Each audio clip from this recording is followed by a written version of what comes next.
You now a couple days now with Blake. How are you feeling about where he's at and his changes? No, I'm excited. Really, I've been excited about it since the day I got here. He's a real hard worker, self-starter, or self-motivated player, and he's got good talent.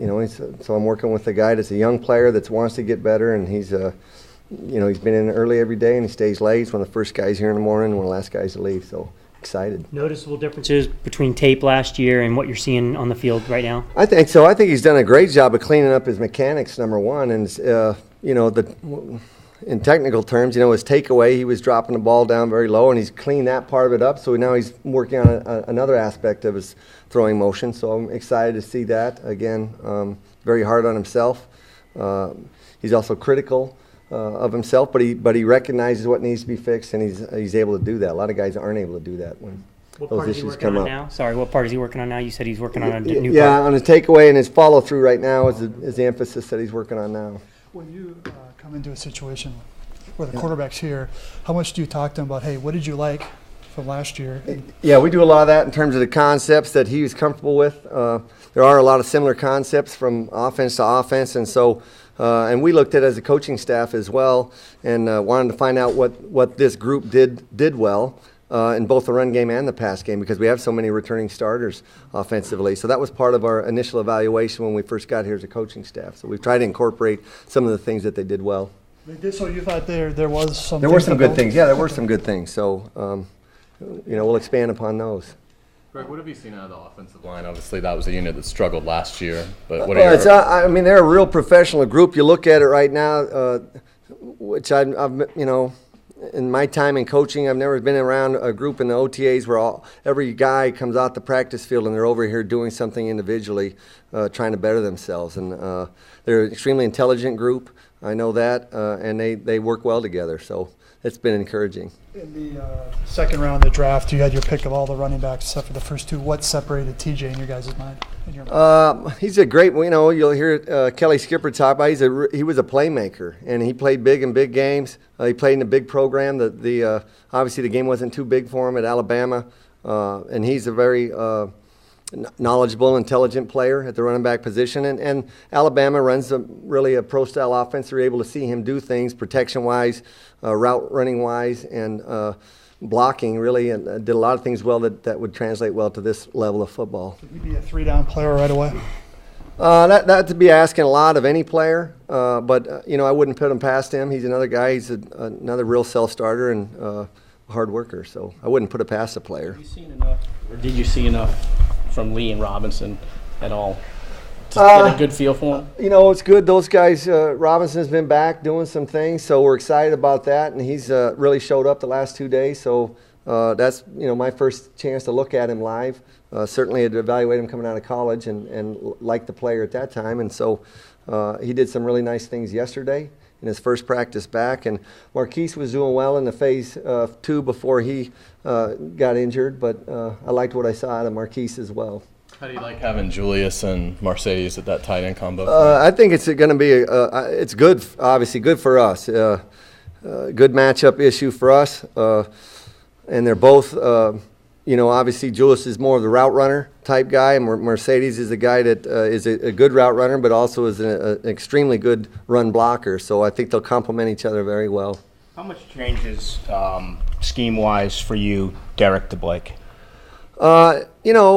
There's going to be some changes, and not just based upon Blake versus a Derek Carr or a Jeff Garcia or a Mark Bulger. I've had a number of different style of quarterbacks, but I think we'll try to play to Blake's what he does best, and really what we think we can do best in terms of what we're doing with our offensive line. And so I think you'd always go in trying to build your offense around the skill set of your quarterback, and we'll start there first, but we've also got to be aware of what the rest of the guys around him can do. So that's how we've been building this thing since we got here. The new quarterback you just got in.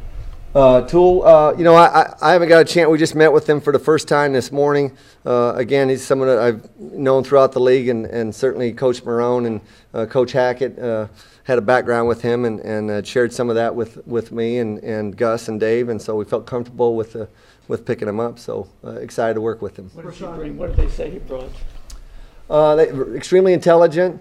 He came and played early for them, in Buffalo, so and they just thought he was a real confident, intelligent player that maybe have a skill set that could develop and become a good, solid player in this league. Rashad Green said he didn't play a ton of slot at Florida State a little bit. How difficult is that transition to do it here? If you I think he's been doing great. You know, I don't know if you watched today. He had a couple of impressive runs after the catch, and got excellent quickness and speed, and really is just a natural, smooth route runner. So we've been excited when he's been out there.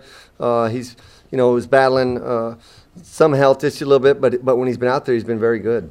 How different for you when you get a guy like Blake in his second year compared to, obviously you're working with a young guy in Derek, but you got him right from the ground, from the start. Did you do more homework? Did you do more watching the tape? I think you get a chance to evaluate him in a professional, football environment, and that's different than when you're evaluating a guy coming out of college. So I think in his second year, certainly it's not the ideal situation for him having to switch systems completely in his second year in the league. But he's, to me, has embraced the change. He's, like I said, he's been excellent both in the classroom and his work ethic out in the field. So.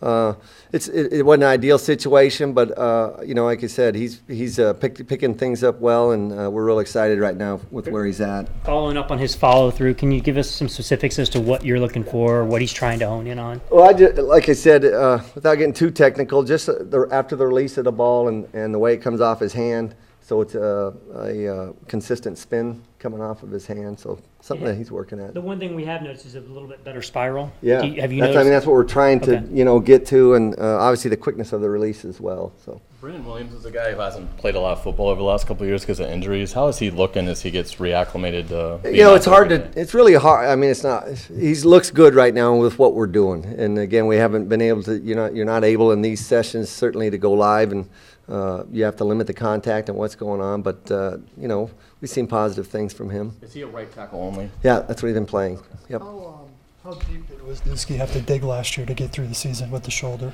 I give credit to Wiz because a lot of players, when the season was going the way it was going for us in Oakland, would have opted out and taken the surgery. And so I have a lot of respect for him as a person and as a football player to go through what he did, because anyone that watched film would see there were when it first happened initially, he's playing with one arm, but he chose to for the team's sake and chose to finish the season out. So just a real credit to him and how he finished. When healthy, what does he bring to a line?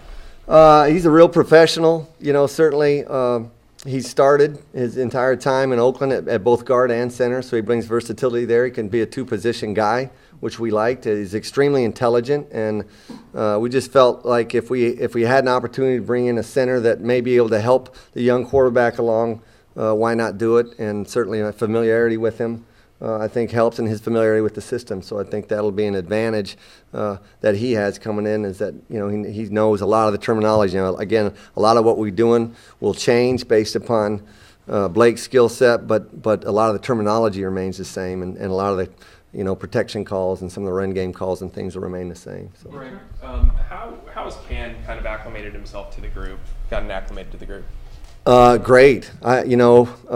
Great. He's an intelligent player. Again, they did a great job with him at South Carolina, I think, and he's got the right mindset for what we're looking for in a football player. So with that, we did an excellent job in evaluating the player.